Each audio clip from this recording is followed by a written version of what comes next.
ಕೇರಳದ ಲವ್ ಜಿಹಾದ್ ಆರೋಪ ಕೇಸ್ಗೆ ಮತ್ತೊಂದು ಟ್ವಿಸ್ಟ್ ಈಗ ಸಿಕ್ಕಿದೆ. ವಿಸ್ಮಯ ತಂದೆ ಬಳಿ ಕ್ಷಮೆಯನ್ನ ಕೋರಿ ಶರಣ್ ಪಂಪ್ವೆಲ್ ಪೋಸ್ಟ್ ಮಾಡಿದ್ದಾರೆ. ಕ್ಷಮಿಸಿ ವಿನೋದ್, ನಿಮ್ಮ ಮಗಳನ್ನ ಉಳಿಸೋದಕ್ಕೆ ಆಗಿಲ್ಲ ಅಂತ ಪೋಸ್ಟ್ ಮಾಡಿದ್ದಾರೆ ಶರಣ್ ಪಂಪ್ವೆಲ್. ವಿರೋಧದ ಮಧ್ಯೆ ಮನೆ ಬಿಟ್ಟು ಹೋಗಿದ್ದಂತಹ ವಿನೋದ್ ಪುತ್ರಿ ವಿಸ್ಮಯ ಕೇರಳದ ಮೊಹಮ್ಮದ್ ಆಶ್ಫಾಕ್ ಜೊತೆ ವಿಸ್ಮಯಳ ಮದುವೆ ಆಗಿದೆ.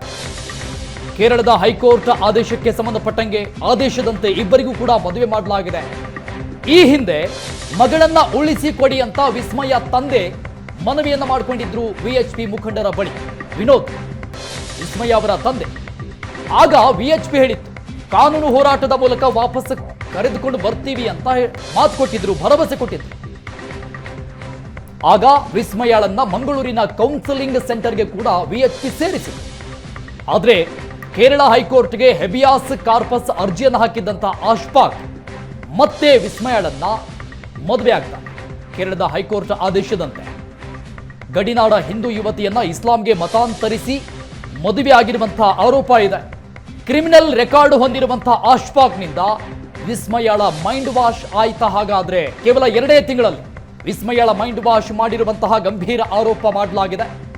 ಗಡಿನಾಡ ಹಿಂದೂ ಹುಡುಗಿಯನ್ನ ಮಂಗಳೂರಿಂದ ಅಪಹರಿಸಿದ್ದಾನೆ ಈ ಆಶ್ಫಾಕ್. ಕರಾವಳಿ ಭಾಗದಲ್ಲಿ ಭಾರಿ ಸಂಚಲನವನ್ನ ಸೃಷ್ಟಿ ಮಾಡಿತ್ತು ಈ ಒಂದು ಪ್ರಕರಣ. ಹಾಗಾದ್ರೆ ವಿಸ್ಮಯಳನ್ನ ಬಲೆಗೆ ಬೀಳಿಸಿದ್ದಂತಹ ಈ ಆಶ್ಫಾಕ್ ಯಾರು? ಹಾಗಾದ್ರೆ ಆತನ ಈ ಹಿನ್ನೆಲೆ ಏನು?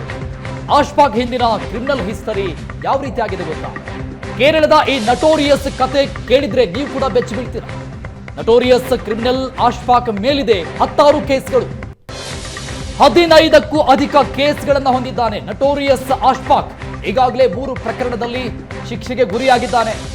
ಆಶ್ಫಾಕ್ ಮೇಲೆ ಕಾಪಾ ಕಾಯ್ದೆಯ ಕೇಸ್ ಕೂಡ ಇದೆ. ಕೇರಳದ ಸಮಾಜ ವಿರೋಧಿ ಕೃತ್ಯ ತಡೆ ಕಾಯ್ದೆ, ಇದು ಕಾಪಾ ಕಾಯ್ದೆ. ಇದರ ಅಡಿಯಲ್ಲಿ ಕೇಸ್ ದಾಖಲಾಗಿದೆ ಈತನ ವಿರುದ್ಧ. ಕಾಸರಗೋಡು ಠಾಣೆಯಲ್ಲಿ, ವಿದ್ಯಾನಗರ ಠಾಣೆಯಲ್ಲಿ ಆಶ್ಫಾಕ್ ವಿರುದ್ಧ ಕೇಸ್ಗಳಿದೆ.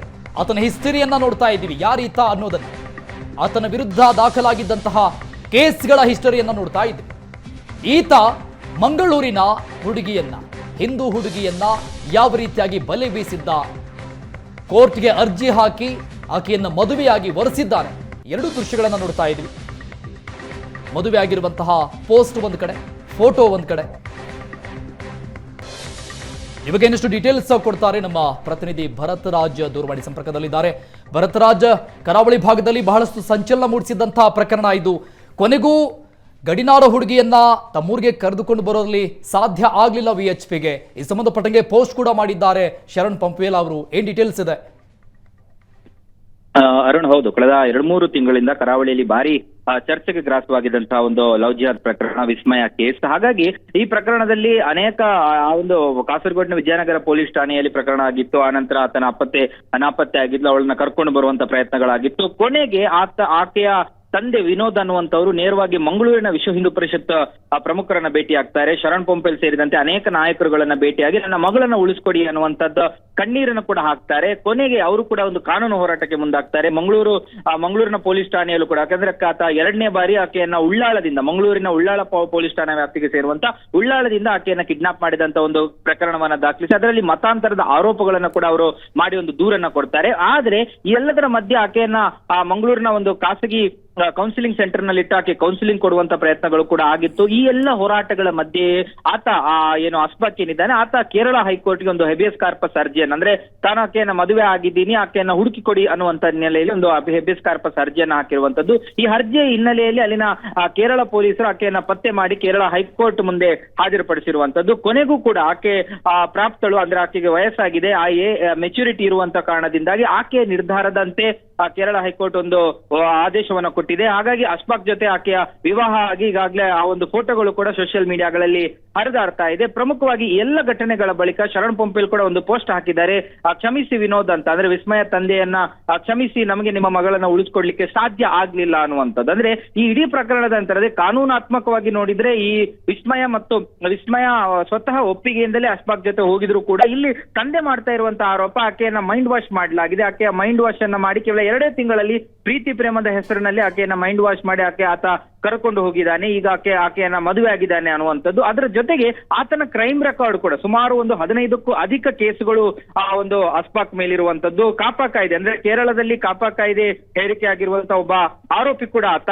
ಅದರ ಜೊತೆಗೆ ಒಂದು 3 ಪ್ರಕರಣದಲ್ಲಿ ಆತನಿಗೆ ಶಿಕ್ಷೆ ಕೂಡ ಆಗಿರುವಂತದ್ದು. ಕಾಸರಗೋಡು ಮತ್ತು ವಿದ್ಯಾನಗರ, ಕೇರಳ ಮಂಗಳೂರಿನ ಗಡಿಭಾಗ ಕಾಸರಗೋಡು ಮತ್ತು ಅಲ್ಲಿನ ವಿದ್ಯಾನಗರ ಪೊಲೀಸ್ ಠಾಣೆಯಲ್ಲಿ 2 ಠಾಣೆಗಳಲ್ಲೂ ಕೂಡ ಆತನ ಮೇಲೆ ಪ್ರಕರಣ ಇರುವಂತದ್ದು. ಪ್ರಮುಖವಾಗಿ ವಿಸ್ಮಯ ಮನೆ 1 ಕಿಲೋಮೀಟರ್ ದೂರ, ಅಂದ್ರೆ ಅಲ್ಲೇ ಅಕ್ಕಪಕ್ಕದಲ್ಲಿ ಅವರ ಮನೆ ಇತ್ತು. ಹಾಗೆ ಮತ್ತೆ ಅಲ್ಲಿ ಆತನಿಗೆ ಸಮಸ್ಯೆ ಆಗಬಾರ್ದು ಅವಳಿಗೆ ಅನ್ನುವಂತ ಕಾರಣಕ್ಕೋಸ್ಕರ ಮಂಗಳೂರಿನ ಉಳ್ಳಾಳದಲ್ಲಿರುವಂತ ಆಕೆಯ ಆ ಮನೆಗೆ ಕರ್ಕೊಂಡು ಬಂದಿದ್ರು. ಇಲ್ಲೂ ಕೂಡ ಬಂದು ಆತ ಕರ್ಕೊಂಡು ಹೋಗಿ ಕೊನೆಗೂ ಕೂಡ ಮದುವೆ ಆಗಿದ್ದಾನೆ. ಒಟ್ಟು ಆ ಒಂದು ಪ್ರಕರಣ ಏನಿದೆ ಇವತ್ತು ಅಂದ್ರೆ ವಿವಾಹದ ಮೂಲಕ ಅಂತ್ಯ ಕಂಡಿರುವಂತದ್ದು. ಆದ್ರೆ ಕಾನೂನು ಹೋರಾಟಗಳಾಗಿರ್ಬೋದು ಅಥವಾ ತಂದೆಯ ಕಣ್ಣೀರಾಗಿರ್ಬೋದು, ಇದು ಯಾವುದು ಕೂಡ ಇಲ್ಲಿ ಇದಾಗಿದಂತೆ ಕಾಣ್ತಾ ಇಲ್ಲ.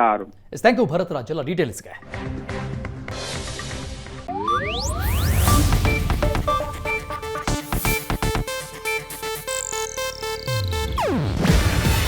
ಇದು ಏಷ್ಯಾನೆಟ್ ನ್ಯೂಸ್ ನೆಟ್ವರ್ಕ್ ಪ್ರಸ್ತುತಿ. ನೀವು ನೋಡ್ತಿದ್ದೀರಾ ಏಷ್ಯಾನೆಟ್ ಸುವರ್ಣ ನ್ಯೂಸ್.